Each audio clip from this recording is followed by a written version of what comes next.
Dear Papa Dudut, magandang araw po sa inyo Papa Dudut, at ang ibabahagi ko po sa inyong kwento ay nangyari sa amin ng asawa ko mga 5 taon na ang nakakalipas.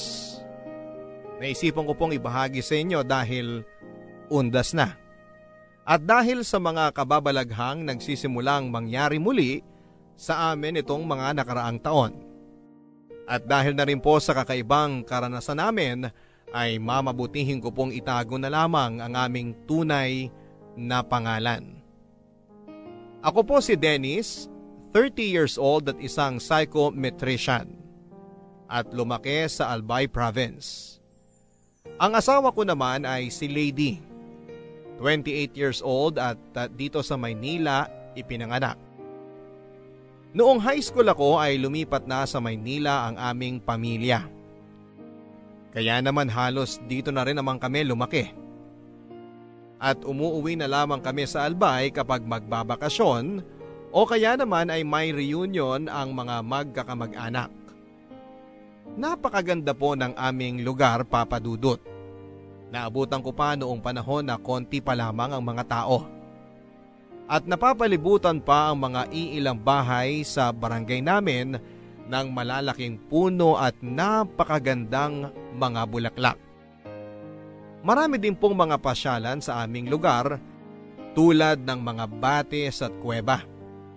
Pero ang pinaka naaalala ko ay kapag nagpupunta kami sa mga liblib na lugar noong mga bata pa kami. Noon ay nakaugalian namin ang magsabi ng tabi-tabi po sa mga madadaanan. Bagay na itinuro sa akin ng aking lola para daw hindi ako makagambala ng mga maligno at ng mga espiritu. Bata pa lamang ako ay marami na akong naririnig na kwento ng kababalaghan sa aming lugar. Karamihan sa kwento ay mga tungkol sa aswang na gumagala kasama ng mga normal na tao at mga maligno na nakatira sa mga malalaking puno. Kahit pa ang sarili kong ina ay may ibinahaging kwento sa akin na noong mga 3 or 4 years old pa lamang siya, nang karay-karay siya ng aking lola na naglalakad ay may nakita siyang isang babae na nakadikit sa silong ng isang kubo.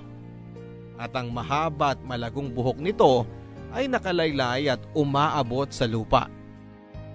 Nang tinanong daw niya ang lola ko, itinuro ang babae at tinanong kung ano yon. Noon ay kumaripas na ng takbo ang lola ko habang karay-karay siya. At pagka-uwi ay doon niya nalaman na ang babaeng yon daw pala ay isang aswang na hinihigop ang buhay na bata na nasa sinapupunan ng buntis naming kapitbahay. Habang lumalaki ay marami pa akong mga kwentong napapakinggan na kagaya ng kwento ni nanay. Pero nang kami ay magpamaynila na, ay unti-unti na rin itong nakalimutan. At nang tumanda na nga ako ay tumigil na rin talaga akong maniwala sa mga ganong klase ng kwento. Graduate kasi ako ng psychology, Papa Dudut. Kaya para sa akin, ang mga ganoong bagay ay baka bunga lamang ng imahinasyon. O kung hindi naman, ay sigurado akong pinaglalaroan lamang sila ng kanilang mga utak. At may siyentipikong paliwanag kung bakit sila nakakakita at nakakaranas ng kababalaghan. Noong nasa Maynila naman kasi ako ay halos wala na rin naman akong naririnig ng kwento tungkol sa mga aswang at maligno. Maliban na lamang sa mga paminsang kwento ng mga kakilala ko tungkol sa mga multo na nakita o naramdaman nila. Pero hindi ko akalain na ako mismo ay makakaranas ng kababalaghan, Papa Dudut. At hindi lang isang beses, kundi maraming beses pa. At ang pinakamasaklap ay ang malagay pa sa kapahamakan na ang ngayon ay asawa ko ng si Lady. 3 years ago nang magkaroon ng grand reunion ang aming mga kamag-anak sa Albay. Noon naman ay isinama ko na si Lady para formal na ipakilala sa kanila bilang GF ko. Si Lady po ay isang mahinhin, mahiyain pero matalino at magandang babae. Mestizahin din po siya. May pagkakahawig po kay Janine Gutierrez. Bago po ang reunion naming yon, ay mga 2 taon na rin po akong hindi bumibisita sa aming probinsya. Kaya talagang nagulat ako sa mabilis na developments sa aming lugar, lalo na sa mga bandang bayan, kung saan ay napakarami ng mga building at tabi-tabing bahay na nakatayo. Dumadami na rin po ang mga tao at halos talagang city na kung titignan. Naging maayos at masaya po ang aming reunion. At niloko pa nga ako ng mga kamag-anak ko na huwag ko na raw bibitawan pa si Lady. Kasi naka-jackpot na ako sa kanya. At binibiro pa nila ako na maging alerto daw ako dahil baka makakilala pa siya ng may mas itsura sa akin. Kaya baka magbago ang isip at iwanan ako. Ang hindi ko po akalain, Papa Dudut, ay magkakatotoo pala ang pagbibiro nilang yon.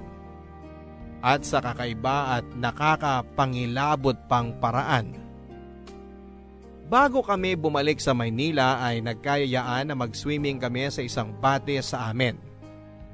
Tanyag po ang batis na yon sapagkat merong yung napakalaki at napakagandang puting-puting bato na sinasabi nila na noon ay pinamamahayan nga daw ng maligno. Pero nang dumating kami doon ay marami-rami ding mga turista. At ang kwentong-kwentong yon ay tila nakalimutan na rin ng marami. Dahil mahilig po sa photography si Lady ay hindi ko po namalayan na lampas kalahating oras na po siyang nawawala at hindi pa bumabalik. Ang naisip ko ay baka naman naaliw sa tanawin kaya ginanahang kumuha ng litrato. Pero nang lumampas na ang 1 oras na siyang nawawala ay kinabahan ako. Nagsimula na po kaming hanapin siya. Nang makita po si Lady ay nakatulala lang siya sa harapan ng isang napakalaking puno ng akasya.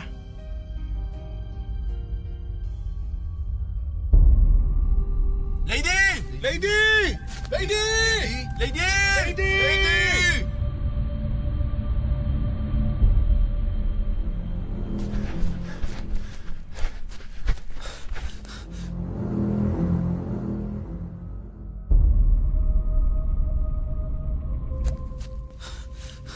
Babe! Lady! Mag-1 oras na kami naghahanap sa'yo. Babe! Huy, okay ka lang? Ha? Ano? Bakit tulala ka? Magta3 oras ka nang nawawala. Lampas 1 oras ka na namin hinahanap. Dennis? Ha? Kararating ko lang dito ah. Wala pang 1 oras ako nang umalis dun sa may batis. Babe, 3 oras ka nang nawawala. Lahat na kaming mga lalaki hinahanap ka na eh. Teka nga, tawagan ko nga sila. Shucks, bakit patay phone ko? Marami pa akong battery kanina. Ayaw magbukas. 3 oras na akong nawawala? Paano nangyari yun? Oo, babe. Tara, bumalik na tayo. Lumulubog na yung araw. Oo nga no. Kanina mataas pa yung araw. Nalilito ko. Ano ba ang huli mong naaalala? Ang natatandaan ko, may nakita akong isang aso. Nasa gitna ng mga kakahuyan. Tahimik lang siya na nakatingin sa akin. Nung una, natakot pa ako kasi baka kagatin ako. Pero tahimik lang siya. Nakatingin. Nagtaka ako kung paano siya napunta doon. Puro kakahuyan yun at walang malapit na bahay. Tapos naaliw na ako sa kanya kaya binidyohan ko siya. Tapos nun, sinundan ko na siya habang nagvi-video ko. Tapos ayun nga, dumating ka na. Pero wala naman akong asong nakita pagdating ko. Alam ko na. I-check natin yung camera mo kung ano ang nangyari. Sige. Eto. I-play mo yung video. Ha? Paano nangyari yun? Bakit walang na-record? Baka naman sira yung camera mo. Ewan ko. Andito naman yung ibang mga picture na kinunan ko eh. Yung mga pictures natin sa batis nandito rin. Bakit yun lang yung sira? Lady, tara na! Hindi maganda ang pakiramdam ko sa lugar na to. Dito tayo. Teka. Naalala mo ba ang daan pabalik? Teka, nalilito na rin ako. Lady, baliktarin mo ang t-shirt mo. Ha? Baliktarin mo. Babaliktarin ko rin tong suot ko. Ha? Bakit? Basta gawin mo na lang. Yan ang naaalala kong turo sa akin nung bata ko na dapat gawin kapag naliligaw para mahanap ang daan pabalik. Sige. Dali, ayokong abutan tayo ng gabi dito.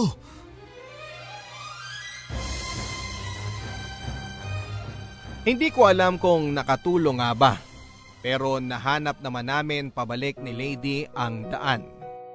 Nang ikwento namin ang nangyari sa liblib na lugar sa may akasya, ay sinabi kaagad ng mga pinsan ko at kahit ng mga matatanda sa amin na maaari nga daw na napunta si Lady sa lugar ng mga engkanto. Lalo pat ang mga malalaking puno tulad ng akasya at balete ay sinasabing bahay daw ng mga engkanto at lamang lupa. Mabuti na nga lang daw at nahanap ko kaagad si Lady dahil kung hindi raw ay baka nakuha ito ng mga engkanto. Ako pa ang nasisi kung bakit ko daw kasi hindi pinaalalahanan si Lady na magsabi ng tabi-tabi po, lalo pat dayuhan ito sa aming lugar. Bukod pa dyan ay meron kasing si Lady na nunal malapit sa mata, kaya't sinasabi nila na isa rin daw ito sa mga dahilan kung bakit maaaring maging lapitin si Lady ng mga maligno at engkanto. Ako naman ay kahit na pinagbaliktad ko na rin ang t-shirt si Lady ay pati na rin ako ay sa puntong yun ay hindi pa rin masyadong naniniwala na gawa yun ng maligno. Sa isip ko ay baka naapektuhan lang ako ng sobrang kaba dahil sa pagkawala ni Lady, kaya kung ano-ano ang mga naisip ko at nararamdaman. Inisip ko na lamang din na baka may kung anong halamang gubat lang si Lady na naamoy na nagkaroon ng epekto sa kanyang perception at memorya. Yung nangyari naman sa camera at sa aking cellphone ay inisip kong maaaring nagkataon lang na nagmalfunction at nasira. Pero kinabukasan ay dinapuan ng matinding lagnat si Lady Papadudut. Napakataas ng kanyang temperatura at nagdidiliryo. Dahil dito ay hindi na rin kami natuloy sa pag-uwi sa Maynila at isinugod namin siya sa ospital. Pagdating ng ospital ay hindi rin makita ng mga doktor kung ano ang mali kay Lady. Kahit na ano pong gamot ang ipainom sa kanya ay hindi bumababa ang kanyang mataas na temperatura. Kaya pumayag na rin po ako nang sabihin ng nanay ko na tumawag kami ng magtatawas. Akin na ang palanggana. Ito po.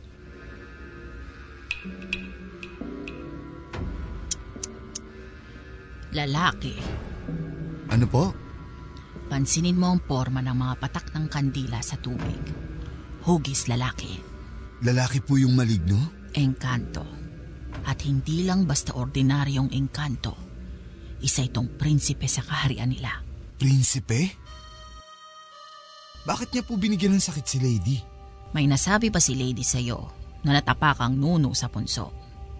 O baka may pinitas siyang bulaklak o dahon sa kagubatan. Wala naman po. Ang sabi niya lang po ay may nakita siyang aso sa gitna ng gubat. Tapos naaliw po siya dito at sinundan niya. Tapos nang nakita ko po si Lady ay naroon na siya. Tulala sa harap ng isang malaking puno ng akasya. Malapit siya sa puno ng akasya? Opo. Bakit po? Nakursunadahan siya. Paano pong nakursunadahan? Kung prinsipe ang engkantong may gawa nito sa kanya at nakita mo siya na malapit sa akasya, ay baka gustong dalhin ng engkanto si Lady sa kaharian nila. Kaharian? Ang mga engkanto ay madalas na namamahay sa mga malalaki at matatandang puno. Maaaring puno lang ito sa paningin ng ordinaryong tao, pero sa mga nakukursunadahan nilang mga tao, ay ipapakita nila ang tunay na anyo ng kanilang tirahan. Isang maganda at malaking palasyo. Pero bakit naman po gustong dali ng engkanto si Lady sa kanila? Magandang dalaga si Lady. At kahit na nakaratay siya dyan ngayon at hindi ko pa nakakausap, ay huhulaan kong tahimik siyang tao at nagtataglay ng inosensya ng isang bata. Tama ba ako? Opo, tama po kayo. Ganyan nga po siya. Ang mga kagaya niya ang natitipuhan ng mga engkanto. Ibig niyo pong sabihin ay nagustuhan siya ng engkanto? Malaking posibilidad yon. At dahil hindi lang ito basta-bastang engkanto at mataas pa ang antas sa kanilang mundo, sa tingin ko'y gusto niyang gawing asawa at prinsesa si Lady. Paano po natin maliligtas si Lady? Ano yun? Namatay ang kandila. Siya yun. Yung engkanto po? Oo. Ipinararamdam niya sa atin ang lakas niya. Susubukan ko ang lahat ng aking makakaya, anak. Pero ngayon pa lang ay sasabihin ko na sa iyong malakas ang puwersa ng karibal mo. Maaaring mapalis ko siya ngayon. Pero hindi ko masisiguro na hindi siya magbabalik. Ikinalulungkot ko.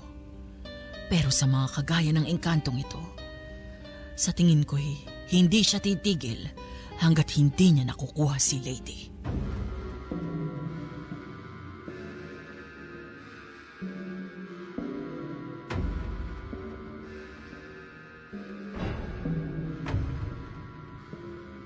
Nakailang session din si Lady sa paggagamot sa kanya ng magtatawas Papa Dudut. At nakita ko rin mismo sa sarili kong mga mata ang improvement kay Lady. Kung walang nagawa ang mga doktor ay parang ang nakatulong nga sa kanyang kondisyon ay ang ginawang paggagamot ng magtatawas. Pero sa gulat naming lahat ay walang maalala si Lady sa lahat ng mga nangyari sa kanya. Ang huli niyang naaalala ay nang nagpunta kami sa Bates at matapos noon ay ang huli niyang natatandaan ay ang nasa Maynila na kami. Tulad ng nirecord niyang video ay parang nabura din ang lahat ng mga nangyari sa utak niya. At dahil nga sa lahat ng mga kababalaghang nangyari, ay unti-unti na rin ako naniwala na totoo nga ang engkanto at maligno. Naniwala na ako na talagang mayroong mga bagay sa mundo na hindi maipapaliwanag ng tao ng lohika at ng siyensya. Pero ang pangyayaring ito kay Lady ay nagkaroon din ng hindi kaaya-ayang epekto sa aming sitwasyon sa buhay. Dahil sa pagkakasakit ni Lady ay halos 1 buwan din kaming namalagi sa probinsya. At dahil hindi ko naman siya maaaring iwanan ay nag-emergency leave ako sa trabaho ko ng 1 buwan. Mabuti na nga lang at mababait ang aking mga boss at pinayagan nila ako. Si Lady naman ay hindi pinalad. Dahil mahigpit ang kanyang kumpanya ay napilitan tuloy siyang mag-forced resignation. At matapos noon ay nahirapan na rin siyang makahanap pa ng bagong trabaho. Mula kasi nang mangyari yon kay Lady ay parang may nagbago na rin sa kanya. Mas naging tahimik siya at withdrawn. Sa aking obserbasyon ay gumaling man siya sa kanyang pisikal na katawan. Ay naapektuhan naman na nangyari sa kanya ang kanyang kaluluwa at pagkatao. Ako rin ay medyo na-guilty sa mga nangyari, Papa Dudut. At nahiya ako sa kanyang pamilya. Kung hindi kasi sa akin na dinala ko siya doon at kung binantayan ko lang siya at sinamahan ng sa lahat ng oras ay baka hindi yun nangyari. Kaya mula noon ay mas naging malaki ang naramdaman kong responsibility kay Lady. Obligasyon kong maibalik siya sa dati. At kung may mangyaring masama sa kanya dahil sa pangyayaring yon ay hindi ko mapapatawad ang sarili ko. Ipinangako ko din sa sarili ko na kahit na ano pang mangyari, hindi ko iiwanan si Lady. Nang nasa Maynila na kami ay sinamahan ko si Lady na magpatingin sa isang psychologist.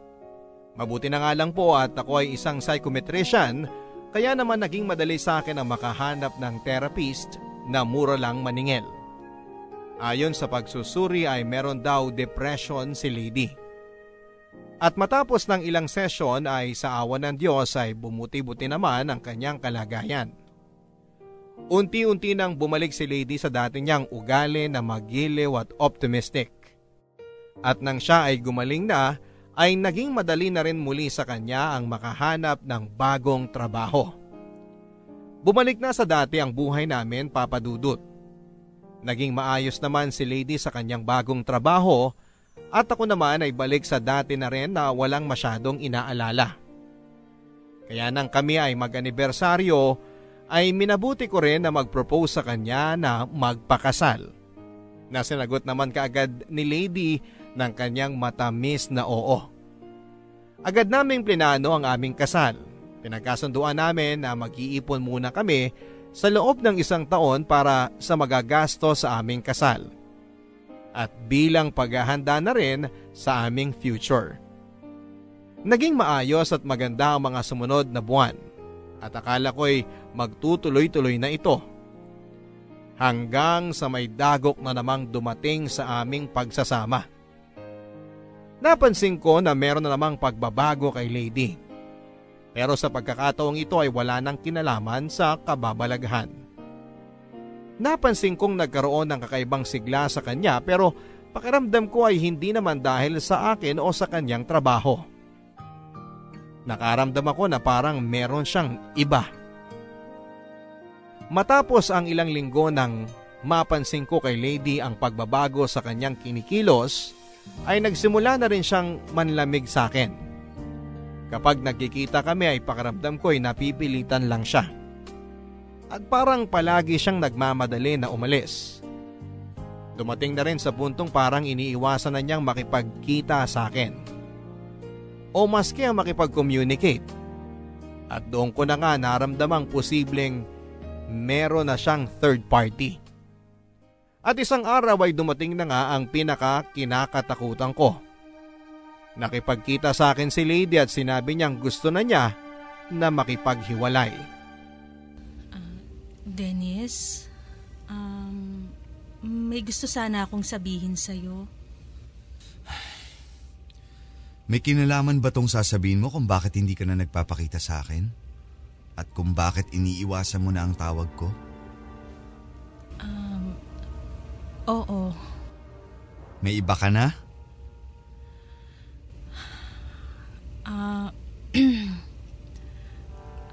I'm sorry, Dennis. Lady, seryoso ka ba? Lady, ikakasal na tayo. Alam ko. I'm sorry. Hindi ko sinasadya. Hindi ko sinasadya na mahulog sa iba. Paano? Sino? Hindi mo kilala. Kapitbahay ko siya. Ano? Kapitbahay mo? Sino? Sino doon? Bagong lipat lang siya. Nung March lang siya lumipat. Nung March? 1 buwan matapos ko mag-propose sa'yo? Oo. Paano? Paano nangyari yun? Lady, 4 years na tayong magkarelasyon. Tapos ipagpapalit mo ako sa lalaking kakakilala mo lang ng wala pang kalahating taon? I'm sorry, Dennis. Pero sa tingin ko, mahal ko si Mateo. Mateo? Hindi. Hindi ako naniniwalang pag-ibig yan. Dennis, hindi ko maipaliwanag. Basta pakiramdam ko, ang tagal-tagal na naming magkakilala. Pakiramdam ko, tinadhana kami. Itinadhana? Dennis, nung dinala niya ako sa palasyo nila. Teka, palasyo? Hindi. I mean, sa bahay nila. Hindi, malinaw na sinabi mo sa akin ang salitang palasyo. Na mali lang ang dinig mo. Lady, kilala kita. Magsabi ka sa akin ng totoo. Sabihin mo sa akin ang lahat. Dennis, alam ko na mahirap paniwalaan ang mga susunod kong sasabihin. Pero, may palasyo si Mateo. Natatandaan mo ba nung buong araw kitang hindi kinontak? Lady, hindi mo lang ako 1 araw hindi kinontak. 2 linggo kang hindi nagparamdam. At nang pumunta ako sa inyo, ang sabi ng mga magulang mo, Nagpaalam ka raw na may pupuntahan at 2 linggo kang nawala. Ano? Lady, please, hindi kita huhusgahan. Pero ikwento mo sa akin ang lahat ng nangyari. Okay, sige. Sinundo ako ni Mateo sa bahay. Dinala niya ako sa lugar nila. Nakatira siya sa gitna ng gubat. At sa gubat na yon, may isang malaking palasyo. Doon ko nalaman na isa pala siyang prinsipe. Nagulat ako dahil pagdating ko may isang napakalaking handaan. Isang napakahabang lamesa na punong-puno ng masasarap na pagkain. At nandun din ang mga magulang niya. Ang sabi nila, ang tagal-tagal na raw nila akong hinihintay. Kumain ako ng marami at ang sasarap ng pagkain. Tapos ang dami ring kanin tsaka iba't ibang gulay. Tapos inoffer nila yung pinakamasarap daw nilang pagkain. Kanin na kulay itim. Pero dahil busog na ako, tinanggihan ko. Pagkatapos noon, inihatid na ako ni Mateo sa bahay. Tapos ang sabi niya, sa susunod niya raw akong sunduin, sana sumama na ako sa kanya. Tapos binigyan niya ako ng isang supot na punong-puno ng pera. Lady, nare-realize mo ba na ang hirap paniwalaan ng mga sinasabi mo? Lady, 2 linggo kang nawala. Hindi ko alam yung sinasabi mong 2 linggo. Isang araw lang akong nawala, Dennis. At totoo ang lahat ng sinasabi ko. Andito pa nga sa bag ko, may natira pa nung napakaraming perang binigay niya sa... Teka nga, sandali. Teka lang. Bakit ang dami kong dahon sa bag? Nasaan na yung pera? Andito yun eh. Bakit puro dahon na? Nasaan na?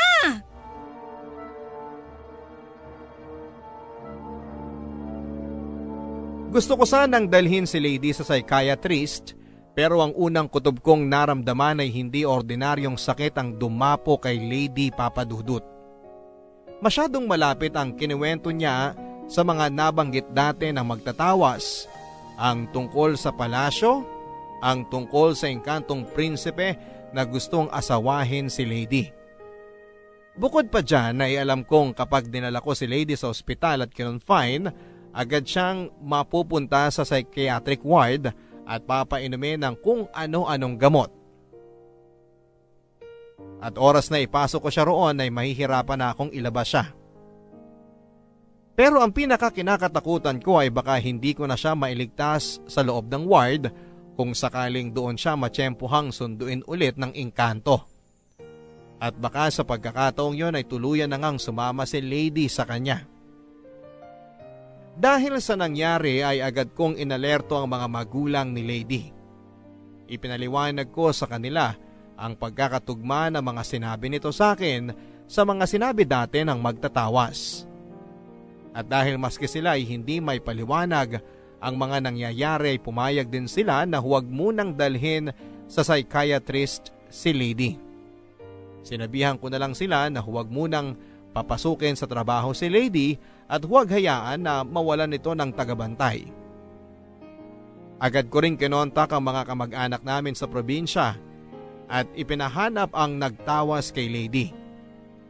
Ngunit sa kasamaang palad ay nalaman nila na namatay na pala ito ang magtatawas. Hindi man sinabi sa amin ang dahilan ay natakot ako na baka may kinalaman sa pagtulong niya kay Lady ang kamatayan ng matanda. At dahil dito, mas lalo akong nabahala para kay Lady. Kaya agad akong nagpaalam ng leave sa trabaho at nakisuyo sa mga magulang ni Lady na doon muna ako manirahan sa bahay nila upang bantayan ito. Ikinulong namin si Lady sa kanyang kwarto na siyang kinagalit niya ng husto. Nang magsimulang magalit at magwala si Lady ay napilitan na rin kaming itali ang kanyang mga kamay sa kama. Awang-awa ako kay Lady Papadudut at alam kong maski ang mga magulang niya ay awang-awa na rin sa kanya. Pero minabuti namin at tibayan ang loob para na rin sa ikagagaling ng aming minamahal. Pakawalan niyo ako, Ma! Pa! Pati ba naman kayo gagawin niyo sa akin to? Anak, patawarin mo kami. Kapag hindi namin to ginawa, baka magwala ka na naman at masaktan mo lang ang sarili mo. Bitiwan niyo ako! Alam ko namang yung si Dennis ang may pakana ng lahat ng to eh! Dennis, walang iya ka! Lady, parang awa mo na. Kumalma ka na. Ginagawa lang namin to para sa kapakanan mo. Anong kapakanan? Alam ko naman kung anong dahilan kung bakit mo ginagawa to eh! Nagagalit ka! Nagagalit ka dahil nakipag-break ako sa'yo! Lady, hindi yun ang dahilan. Lady, may sakit ka. Kailangan muna namin gawin to hanggat hindi ka pa gumagaling. Wala akong sakit! Hindi ba malinaw sa'yo? Hindi ikaw ang mahal ko! Si Mateo! Si Mateo ang mahal ko! Tingnan niya ako! Lady, parang awa mo na anak, kumalma ka na! Hindi! Pakawalan niyo ako dito! Susundayin ako ni Mateo at sasama ako sa kanya! Please, Lady, parang awa mo na. Kung dumating ulit si Mateo, huwag kang sasama sa kanya. Mapapahamak ka lang. Nagsiselos ka lang. Pakawalan niyo ako dito. Huwag niyong hintayin na magalit si Mateo dahil papatayin niya kayo! Papatayin niya kayo! Diyos ko! Tulungan niyo ang anak ko! Huwag na huwag mong gagawin niya pagkukrusahan ako! Dennis, iabot mo sa akin yung crucifix! Huwag mong gagawin yan! Lino! Tonton! Tulungan niyo kami dito! Ang lakas ng ate niyo! Masamang espiritu! Layuan mo ang anak ko! Etong iyo! Ilayo mo yan sa akin! Ilayo mo! Wilma! Nahihirapan ang anak natin! Tanggalin mo muna yung cross!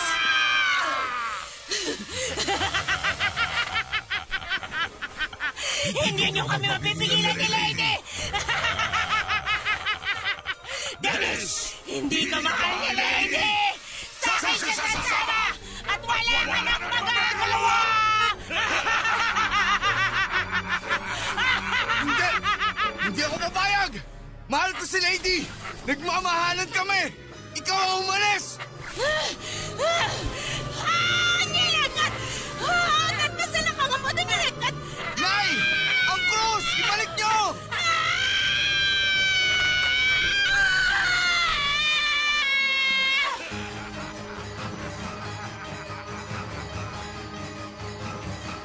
Yun na siguro ang pinaka nakakakilabot na nasaksihan ko, Papa Dudut. Kitang-kita ko at dinig na dinig ko kung paanong nagbago ang pagkatao at ang boses ni Lady at naging isang lalaki. Iba din ang taglay niyang lakas at kahit na 5 tao kami na sumusubok na itali siya at pakalmahin ay hirap na hirap kami sa panlalaban niya. Halos magkasugat din ang mga paa at braso ni Lady sa pagkakatali at panlalaban niya. Kaya minabuti naming palitan na rin ng tali ng mas makapal na tela. Noong una ay talaga rin nanlalaban si Lady kapag dinidikitan namin siya ng krus o ng rosaryo.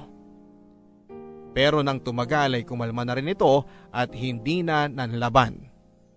Pero kapag inilalayo namin ang krus ay bumabalik na naman siya sa nakakapangilabot niyang pagsisigaw at pagwawala. Kaya naman minabuti na rin namin na hindi na alisin sa tabi niya ang krus kahit para kumalma na siya. Para makasigurado kaming hindi na siya muling aatakihin ng engkanto. Pagkatapos ng 2 o 3 araw ay kumalma na talaga ng husto si Lady. At unti-unti na rin bumalik ang kanyang sariling huwisyo. At tulad ng dati ay wala na naman siyang maaalala. Nagulat na lamang siya nang makita niyang nakatali siya sa kama at may katabing mga krus. At kahit pa umiyak ng umiyak at magmakaawa sa amin si Lady ay hindi kami pumayag na kalagan siya. Sa takot na baka bumalik na namang muli ang pag-atake ng galit na engkanto. At kahit na kumalma si Lady, Papa Dudut ay patuloy naman siya sa pag-iyak sa mga sumunod na araw. May mga oras pang tulala na lang siya habang nakaratay. At kahit na nakalimutan niya ang nangyaring pagwawala niya at tilang pagsapi sa kanya ng engkanto, ay hindi naman niya nakalimutan na gusto niyang sumama dito. Hindi ko nga alam, Papa Dudut, kung matatawa ako o magagalit o maiiyak na lamang. Dahil ang karibal ko kay Lady ay isang engkanto. Pero sa kabila ng lahat ng kababalaghang ito, ang talagang bumaon sa akin ay ang sakit na marinig mula sa babaeng mahal na mahal ko ang sabihin niyang hindi niya ako mahal at may iba na siyang gusto. Gusto ko mang kumbinsihin ang sarili ko na epekto lamang ito ng panlilinlang sa kanya ng engkanto. Hindi ko rin maiwasan na masaktan at maisip na baka yun naman talaga ang katotohanan. Na hindi niya ako mahal. Na hindi na ako mahal ni Lady. Ilang araw mula nang iginapos namin si Lady dahil sa kanyang pagwawala, ay dumating na ang isa pang magtatawas na nakuha ng aking kamag-anak sa probinsya. Katulad ng ginawa ng namayapang magtatawas ay sinuri niya muna kung ano nga ba talaga ang aming kinakaharap na elemento. At tulad nga ng sinabi ng dating magtatawas, ay kinumpirma niyang engkanto raw ito na may mataas na katungkulan at nagkagusto kay Lady. Agad siyang nagsimula sa kanyang mga ritual ng panggagamot. Pero nang magwala ng muli si Lady ay nakarinig na naman kami ng nakakakilabot na boses ng lalaki mula sa kanyang maliit at payat na pangangatawan. Namalas ko ang takot sa mata ng magtatawas. Nang mapakalma ng magtatawas si Lady ay kinausap kami ng matanda. Humingi siya ng tawa dahil hindi na raw niya kayang ituloy ang panggagamot. Masyado raw malakas at makapangyarihan ang engkanto at natatakot siyang balikan siya nito. At dahil sa mga sinabi ng magtatawas ay nabalot kami ng takot at pinanghinaan kami ng loob. Hanggang sa nakita ko ang krus sa tabi ni Lady. At naalala ko kung paano naggalit ang engkanto nang itinabi namin ito sa kanya. Dito ako nakaisip na kumausap ng pare. Anong may paglilingkod ko sa iyo, iho? Father, may gusto po kasi sana akong ikonsulta sa inyo. Sige, ano yun? Father, paano po ba magpa-exercise? Exercise? Bakit? May kakilala ka bang sa tingin mo ay sinasapian ng demonyo? Father, hindi po demonyo. Engkanto po. Parang na-engkanto po kasi yung girlfriend ko. Alam mo, iho, sa simbahang Katoliko, mapaengkanto pa yan, lamang lupa o maligno. Manifestasyon lang ang lahat ng yan ng demonyo. Demonyo po yung umatake sa girlfriend ko? Sa ating paniniwala, dalawa lamang ang puwersang mayroon sa mundo. Ang demonyo at ang Diyos. Mapanlin lang ang demonyo at may kapangyarihan itong mag-iba-iba ng anyo depende kung saan tayo pinakamahina at madaling mamanipula nito. At kung tutusin ay hindi lang supernatural ang anyo ng demonyo. Namamalas din natin ang puwersa nito sa tuwing nagpapatalo tayo sa temptasyon ng kadiliman. Ang pagnanakaw, ang pagpatay at pananakit sa kapwa at iba pang mga makasalanang gawain, mga pangyayari din yan kung saan namamalas natin ang impluensya ng kadiliman. Pero bago ang lahat, ano ba ang nangyari sa girlfriend mo? Father, nagsimula po kasi ang lahat ng magbakasyon po kami ng girlfriend ko sa probinsya. Lady po ang pangalan niya. Isang araw, nang namasyal kami sa may batis doon, nawala po siya ng matagal. At nung matagpuan ko siya, nakatulala na lang siya sa harapan ng isang malaking puno. Matapos po nun, nagkasakit siya at hindi makita ng mga doktor kung ano ang dahilan ng sakit. Nang nagpatawas po kami sa manggagamot dun sa amin, sinabi na may nagkagusto daw sa kanyang engkanto. Nangyari po yun mga 1 taon nang nakakalipas. Pinagamot niyo siya sa isang albularyo? Opo eh. Sige. Tapos, ano na nangyari?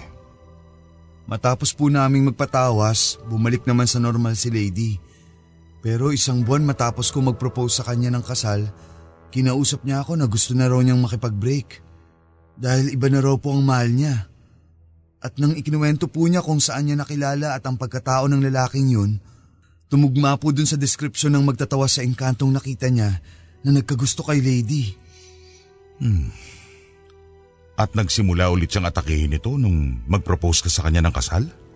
Opo, Father. At nung hindi po ako pumayag, doon na po siya nagwala. At dahil din po kakaiba na yung pagwawala niya, ikinulong po namin siya sa kwarto at iginapos sa kama. Iginapos niyo siya? Opo, Father. Wala na po kasi kaming ibang choice dahil nagwawala po siya at natakot kaming baka saktan niya ang kanyang sarili. Sinasabi niya rin po na susunduin daw po kasi siya ulit ng engkanto at sinabi niyang sasama na siya dito. At saka, Father, nung idinikit po ng nanay niya ang krus sa kanya, bigla pong nag-iba ang boses niya. Nakakapangilabot po. Tapos bigla po siyang naging malakas. At 5 pa kami na nagtulong-tulong para lang mapigilan siya sa pagwawala niya. Katakataka ngang mga pangyayari yun, ano? Pero, alam mo iho, hindi kasi kami basta-basta pwedeng gumawa ng exorcism hanggat hindi na-rule out ang ibang factors. Naikonsulta niyo na ba siya sa psychiatrist? Father, hindi pa po. Natatakot kasi kami na baka lumala lang siya kapag ipinasok namin siya doon. Pero kailangan iho. Alam kong hindi ito ang inaasahan mong sagot mula sa isang pari na katulad ko. Pero kailangan muna nating masiguro na ang pagwawala ni Lady ay hindi dahil sa ibang bagay na pwede namang masolusyonan ng gamot at therapy. Lalo pat nabanggit mo na ikakasal na dapat kayo.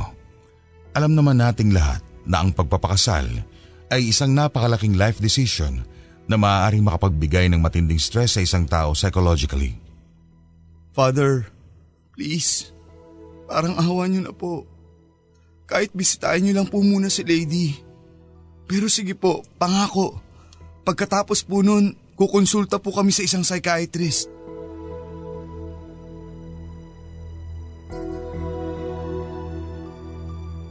Isa sa mga itinanong ni Father ay kung bakit daw kami sa albularyo unang lumapit. Kumusta raw ba ang aming relasyon sa Panginoon? Hindi ako handa at medyo nagigilty ako sa tanong ni Father. Kahit kasi Katoliko ako at ang pamilya ko ay hindi naman ganong kalakas ang aming paniniwala at pagpapractice ng aming relihiyon. Kumbaga, nagsisimba na lang kami dahil obligasyon at dahil nakasanayan na. At kapag nasa simbahan kami o nagdarasal, ay kadalasang wala naman talaga doon ang atensyon namin. Ako mismo, aaminin ko, ay madalas na naiinip at nagsi-cellphone at nabubore sa misa. Kaya palagi na rin akong late na dumarating. Hanggang noong lumao na nga ay nagsisimba na lamang ako kapag may nagyayaya. Si Lady naman, sa pagkakaalam ko ay medyo ganun din ang pamilya niya. Parang ang nanay niya na nga lang ang talagang linggo-linggo sa kanila kung magsimba. Ipinaliwanag ni Father na kadalasan daw kasing nagsisimula ang isang demonic possession kapag ang biktima ay nasa krisis ng kanyang pananampalataya. O kung hindi naman ay may mga personal na dinadala. Sinabi din niya na dapat daw sana ay hindi muna kami kumonsulta sa magtatawas dahil isa daw itong forma ng occult. At ang mga paganong paniniwala at practices na tulad daw noon ay maaaring gamitin din ng demonyo bilang lagusan nito. Matapos ng aming pag-uusap ay inischedule ni Father ang pagbisita niya kay Lady. Pinayuhan din niya ako na mangumpisal at kung maaari daw, pati na rin sana ang lahat ng nakapalibot kay Lady. Mahalaga daw kasi na maihanda muna namin ang aming mga sarili at pagtibayin ang paniniwala sa Panginoon upang hindi rin kami atakihin ng demonyo. Lalo pat parang kinakalaban na rin namin ito sa kagustuhan naming mailigtas si Lady. Magkukumpisal na rin sana ako kay Father, pero sa kung anumang kadahilanan papadudot ay bigla akong inatake ng hika. Bukod sa lampas ng 1 dekada nang huli akong magkumpisal, ay meron din akong kasalanang mga nagawa sa buhay na parang hindi ko pa kayang sabihin sa ibang tao. Kahit nasa pari pa. Nagsinungaling na lamang ako kay Father at ang sabi ko ay may isa pa akong lakad na pupuntahan na importante. Pero naramdaman yata ni Father ang aking pag-aalinlangan. Dahil sinabihan niya ako ng ang paboritong trick ng demonyo ay papaniwalain ng isang tao na hindi siya worth it na patawarin at mahalin ng Panginoon. Pero sana nga ay nilakasan ko pa ang loob ko na mangumpisal, Papa Dudut, dahil sa pag-uwi ko, kinagabihan noon ay nagkaroon ng nakakakilabot na karanasan. Pabalik na ako ng bahay ni na Lady at dahil nakatira sila sa isang medyo bago pang subdivision ay iilan pa lamang ang mga bahay dito. Nang madaan ako sa isang talahiban na walang ilaw ang daanan ay biglang tumirik ang aking sasakyan.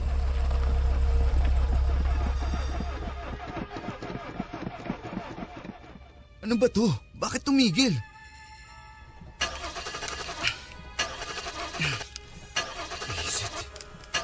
Ano bang sunod-sunod na kamalasan to?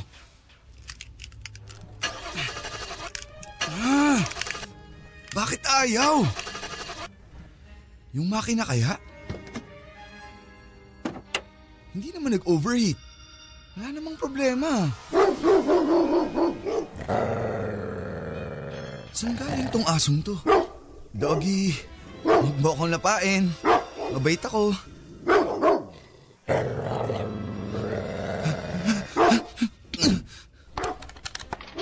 Pa, sagutin mo. Pa, please. Hello? Dennis? Pa, ano po kasi? Andito na ako sa subdivision nyo. Tumirik po kotse ko. Pero hindi po ako makalabas ng kotse kasi may aso na gusto akong kagatin. Ganun ba? Nasaan banda ka ba? Sa Sampaguita Street po ata to. Basta yung puro talahib pa. Okay, sige. Teka po. Ayan, parang nawala na yung aso. Subukan mo kaya uli i-start yung kotse. Sige po. Pa, ayaw pa rin po mag-start eh. Pero yung headlights bumukas na. Dennis, ayos ka lang ba, anak? Pa, ano po kasi? May lalaki na nakatayo sa harap. Paanong lalaki? Di, humingi ka ng tulong. Hindi po siya gumagalaw pa. Nakatayo lang po siya. Nakatingin sa akin. Ano? Oh, bakit anak? Pa, namatay ulit yung headlights. Nasaan na yung lalaki? Sobrang dilim po. Hindi ko po... Dennis? Bumukas ulit yung headlights. Mas malapit na yung lalaki. Mga isang dipa na lang ang layo sa kotse. Kausapin mo kaya? Wala po siyang muka. Ano? Pa! Namatay ulit yung headlights! Please! Parang awan niyo na po! Puntahan niyo na po ako dito! Isama niyo na rin si Tonton! Tulungan niyo ako! Hindi ko alam kung nasa na yung lalaki! Baka kung anong gawin niya sa akin!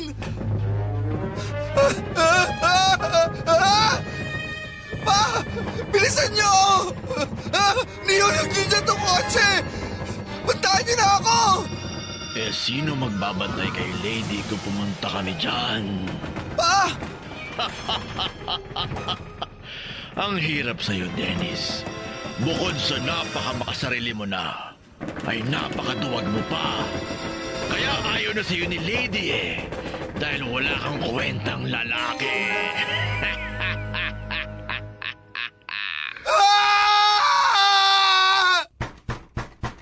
Boss! Boss! Gising! Ha? Boss! Kanina pa po kayo tulog dyan. Muntik na nga naming pwersahin buksan tong pinto eh. Anong nangyari? Nagro-ronda po kami. Tapos naabutan namin kayo dito patay ang makina ng sasakyan. Okay lang po ba kayo? Ha? Wala bang ibang tao kayong nakita dito? Wala po. Kayo lang po. Patay yung sasakyan nyo tapos natutulog kayo sa loob. Delikado pa ho yun dahil sobrang dilim ho dito. Buti wala hong aksidenteng nangyari.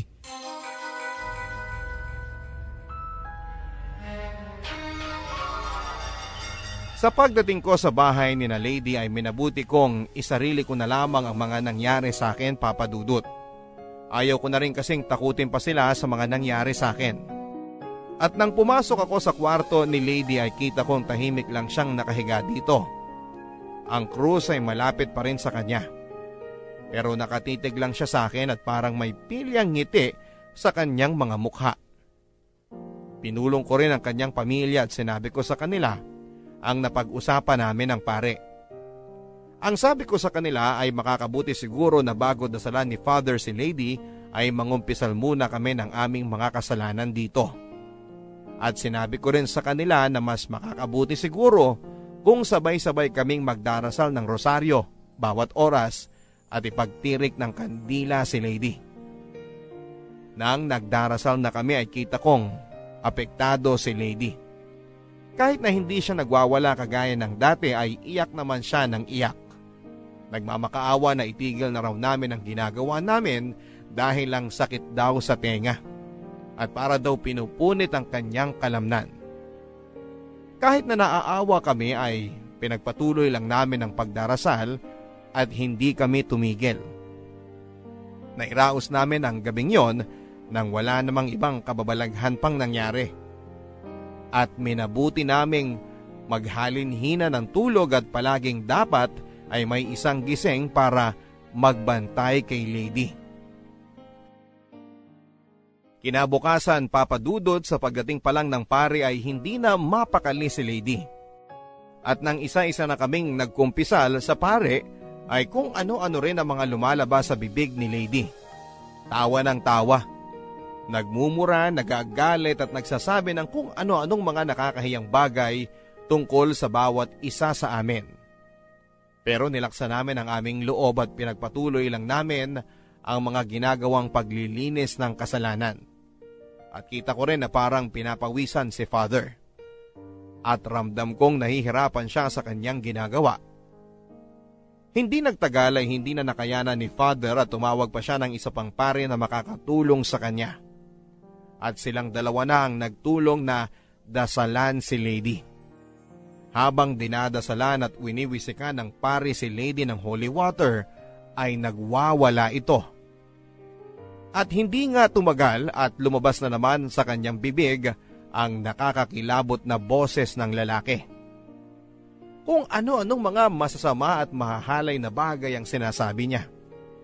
At dumating pa sa puntong nagsasalita ito ng lengguwahe na hindi namin maintindihan. Hindi nagtagal ay kumalma na rin si Lady. At nakita ko sa kanyang mga mata na nanumbalik ang kanyang huwisyo. Pero dahil sa pagod na rin siguro ay nakatulog na lamang ito. Bago umalis ang pare ay binigyan niya kami ng mga medalyon. St. Benedict's Medal. Ito raw ay isang mabisang medalyon na pangontra sa demonyo at iba pang puwersa ng kapahamakan at kadiliman. Ang bilin niya ay ipasuot daw namin ito kay Lady upang maprotektahan siya nito. Pero mas magiging mabisa daw ito kung kaming lahat ang magbabalik loob sa Diyos. At kung mas pagtitibayin namin ang aming paniniwala sa awa at kapangyarihan ng Panginoon. Dennis? Lady?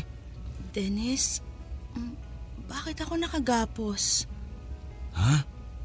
Wala kang maalala? Bakit niyo ako ginapos? Lady, kasi nagkasakit ka. Nagwawala ka. Ako? Nagwawala? Oo. Hindi ko maintindihan. Wala akong maalala. Pabayaan mo na muna. Magpahinga ka na lang muna at huwag mo nang isipin yon. Dennis, tanggalin mo nga itong mga to. Nahihirapan ako. Hindi ako makakilos. Ha? Dennis, please. Masakit ang katawan ko. Ang sakit nitong mga kamay at paa ko. Sige. Pero teka, isusuot ko muna to sa'yo. Huwag mo munang tatanggalin. Ano to? St. Benedict's Medal. Dennis, naulit na naman ba yung nangyari sa akin dati nung magbakasyon tayo sa inyo? Oo. Sige, wag mo na lang muna akong kalagan. Sigurado ka?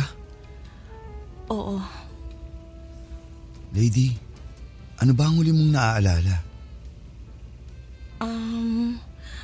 Aso.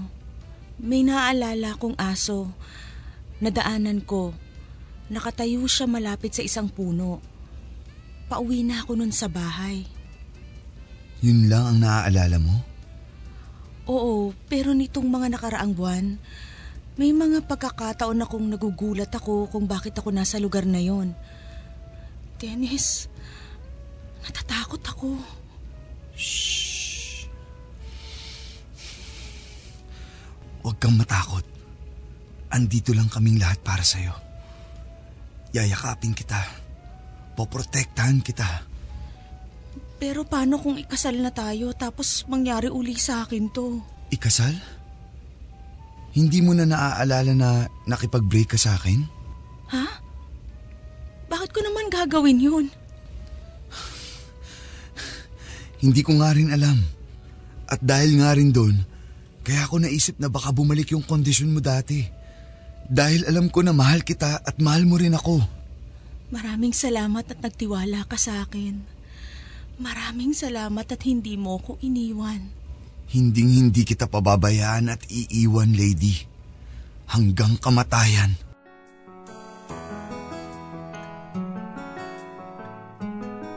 Matapos ang pagdarasal na ginawa ng mga pare sa awa ng Diyos ay hindi na rin naulit pa ang mga kababalaghang nangyari kay Lady.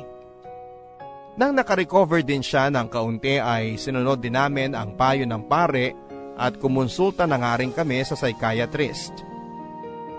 Ayon po sa pagsusuri sa kanya ng kanyang doktor ay maaaring nagkaroon lamang daw siya ng dissociative episodes. Dahil daw sa matinding stress. Maaari din daw na nakakontribute dito ang psychological distress na maaaring nirepress niya na dulot ng aming napipintong pagpapakasal. At dahil sa pagsusuri ng mga doktor ay minabuti kong kausapin si Lady nang masinsinan kung handa na nga ba talaga siyang ikasal na. At kahit na sinasabi niya na oo, handang-handa na siya, ay napagkasunduan naming iurong ng isa pang taon ang aming pagpapakasal para mas maihanda pa namin ang aming mga sarili sa magiging malaking pagbabago sa aming mga buhay. Sa loob ng isang taon ay nakita kong bumalik na sa dati niyang sigla at pagkatao si Lady. At dahil na rin siguro sa aming dinaranas ay naramdaman kong mas tumibay pa ang aming samahan at pagmamahal sa isa't isa. Natuloy na ang aming kasal at inexpect ko na makakamit na rin namin ang aming happily ever after. Isang taon matapos manganak si Lady ay bumukod na rin kami ng tirahan, Papa Dudut. Nakabili kami ng isang maliit na bahay sa isang subdivision sa Las Piñas. At dahil medyo busy rin kami sa trabaho ay kumuha kami ng yaya na makakatulong sa pagbabantay sa aming anak. Pero isang araw ay kinalabutan ako sa mga sinabi sa akin ng aming yaya. Sir, napansin ko po, parang mababaw itong gutli sa labi ng baby, ano? Ha? Anong gutli?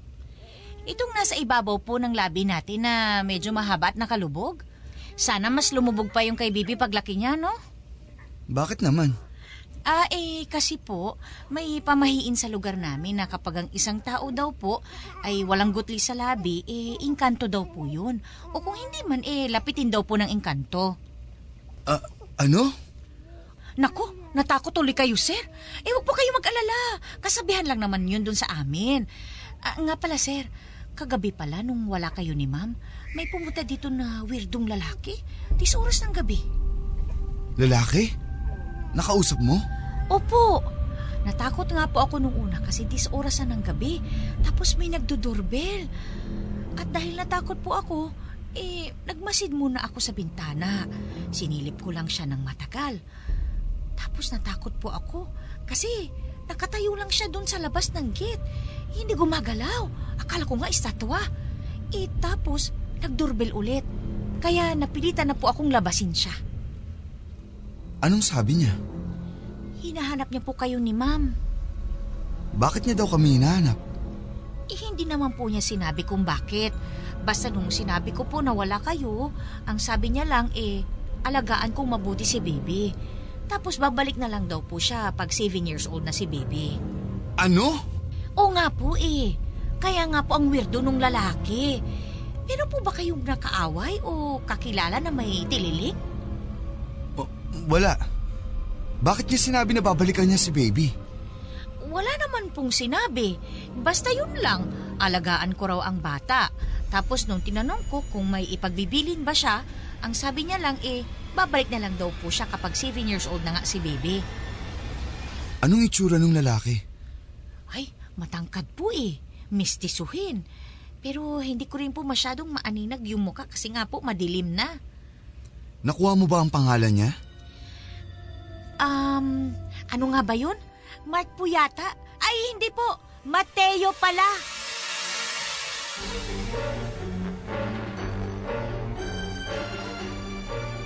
Tumaas ang balahibo ko sa katawan nang narinig ko ang pangalang binanggit ni Yaya Papadudut. Akala ko'y natapos na ang nakakakilabot na bahagi na yon ng aming buhay. Pero mukhang hindi pa pala namin ito natatakasan. Naisipan namin na lumipat ni Lady pero alam naming mahihirapan kaming gawin yon lalo pat nakapagsimula na kaming maghulog sa bahay. At isa pa ay wala rin naman kaming kasiguraduhan na kapag lumipat kami ay hindi na kami masusundan. Dahil din sa mga nangyari ay na-realize ko na naging kampante na naman pala kami ni Lady sa aming pananalig sa Diyos. Nang maging payapa na ang lahat ay hindi na kami madalas nagdarasal kahit na dati araw-araw kaming nagro-rosaryo sa bahay. Kahit ang pagsisimba ay minsan amin ang nakakalimutan na gawin. Kaya binalik namin ni Lady ang habit ng pagdarasal at pananalig sa Diyos. Isinuot namin muli ang medalyon na ibinigay sa amin ng pari at inihingi namin si baby ng medalyon na sinisiguro naming hindi matatanggal sa damit o sa katawan niya. 1 taon pa lamang ang aming anak Papadudut. 6 na taon pa ang aming bubunuin ng mga araw at gabi na hindi na kami mapapalagay sa pagtulog dahil sa pangambang baka gambalaing muli at ipahamak pa ng engkanto ang aming anak.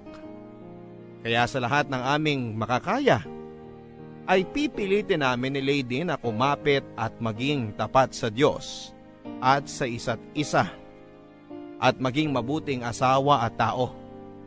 Kailangan naming maging malakas, magpakatatag at maging mas mapagtiwala sa Diyos sapagkat ang mga yon ang aming magiging pinakamatibay na sandata laban sa puwersa ng temptasyon, kasamaan at kadiliman sa mundo. Pati na sa mga kalabang nakikita man o hindi. Ang inyo pong kapuso at kabarangay, Dennis. Barangay LS 97.1 97.1